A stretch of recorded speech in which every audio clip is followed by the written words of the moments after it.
ஊதிய மாற்று ஒப்பந்தத்தை நடைமுறைப்படுத்த வலியுறுத்தி நெய்வேலியில் ரயில் மறியலில் ஈடுபட முயன்ற ஆயிரக்கணக்கான என்எல்சி ஊழியர்கள் கைது செய்யப்பட்டனர்.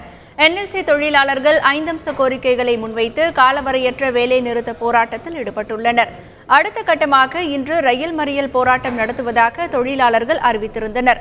இதற்கு அனைத்து கட்சிகளும் ஆதரவு தெரிவித்திருந்தன. அதன்படி நெய்வேலி மந்தாரக்குப்பம் பகுதியிலிருந்து திமுக முன்னாள் அமைச்சர் MRK பன்னீர்செல்வம் தலைமையில் தொழிலாளர்கள் ஊர்வலமாக புறப்பட்டனர்.